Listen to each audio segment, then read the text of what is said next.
बघा इयत्ता 5वीचं गणित आपलं शिकवून झालेलं आहे की नाही? तर आता आपल्याला बुद्धिमत्तेची पहिली 2 प्रकरणं पण शिकवून झालेली आहेत. आज आपल्याला पान नंबर 163 नवनीत मधलं 3रं प्रकरण बघायचं, बुद्धिमत्तेचं क्रम ओळखणे. तर या पाठामध्ये आपल्याला काय काय दिलेलं असतं बघा. क्रम ओळखणे.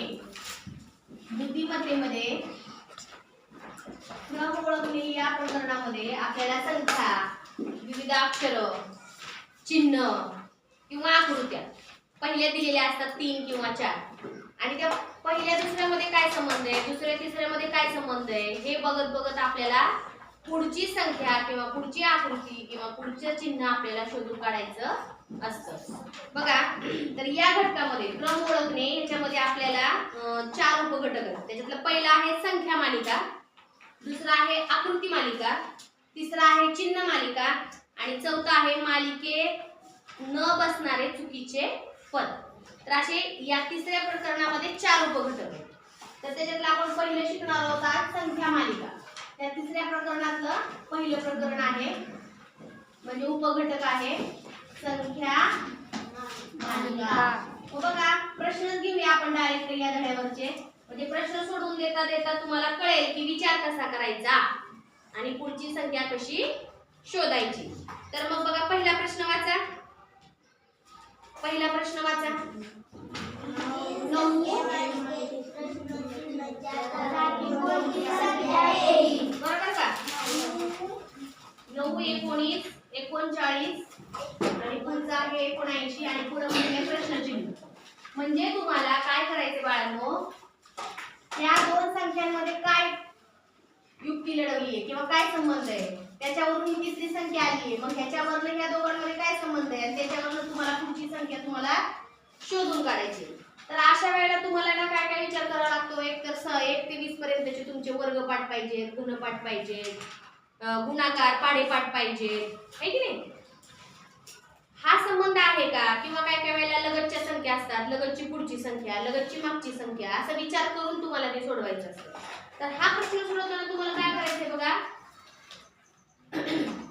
9 गुणिले 2 बरोबर किती? 18. त्याच्यात 1 मिसळला. 9 गुणे 18 आणि त्याच्यात 1 मिसळला तर कुठली संख्या तयार झाली? म्हणजे तुम्हाला पुढचं करायचंय की 19 गुणिले 2 आणि त्याच्यामध्ये +1 करायचं. मग कुठली संख्या मिळेल? 19 दुने 38. 38 आणि 1 मग आता हे तर तुम्हाला काय करावं लागेल? 39 गुणिले 2 अधिक 1 मग कुठली संख्या मिळेल? बघा 39 गुणिले 2 करून बघा तुम्ही किती उत्तर येते. 39 दुने 78 आणि 1 39 दुने 78 त्याच्यात 1 मिसळला म्हणजे गुणिले 2 + 1 गुणिले 2 + 1 हा ह्याच्यामध्ये प्रत्येक संख्येमध्ये फॉर्म्युला वापरलेला आहे. मग आता तुम्हाला प्रश्नचिन्हाच्या जागी जर संख्या शोधायची असेल तर तुम्ही काय करावं लागेल?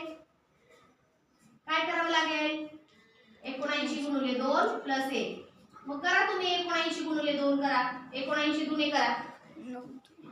पाढापाठ नसेल तर डायरेक्ट गुणाकार करायचा.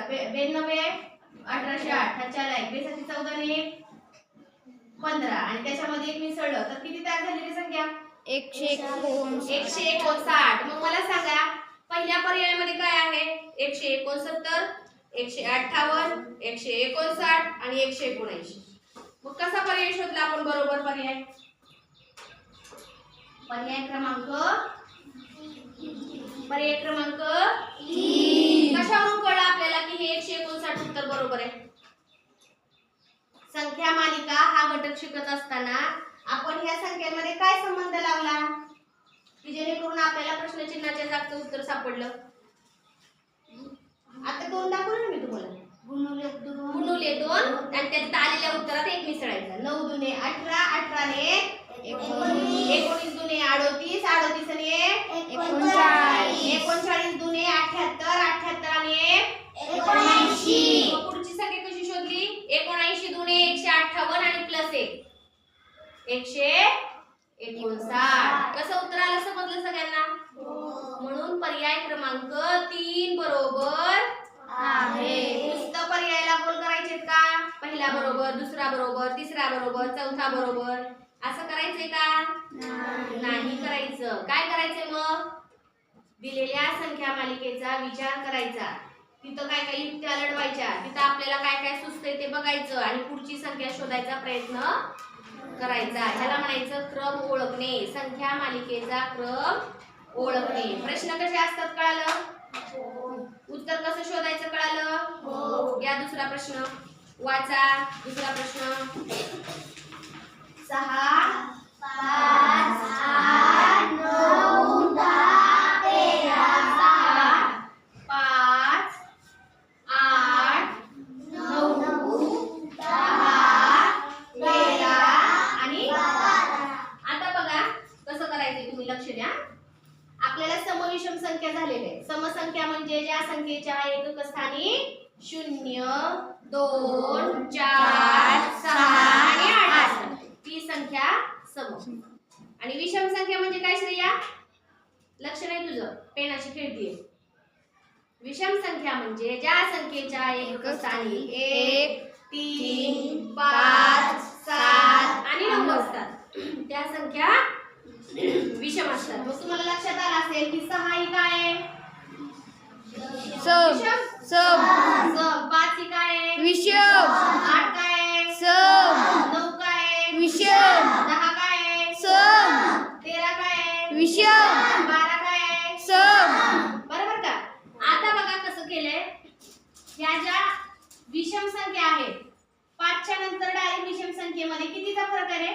4 5 अधिक 4 9 परत पुढची विषम संख्या किती टप्प्याने आली आहे? 4 9 4 13. मग पुढची संख्या कुठली येईल रे? प्रश्नचिन्हाच्या जागी 13 मध्ये काय मिसळावं लागेल? 17. मग 13 17. किती सोपं आहे की नाही सोपं? फक्त आपल्याला बेसिक नॉलेज पाहिजे. मग असे सांगितल्याप्रमाणे वर्ग, घन, पाडे, मागच्या पुढच्या संख्या, समसंख्या, विषम संख्या, मूळ संख्या, जोडमूळ संख्या, बरोबर का? संयुक्त संख्या, हे आपलं सगळं झालेलं आपण लिहून दिलेलं आहे. हे पाठ पाहिजे तुमचं सगळं.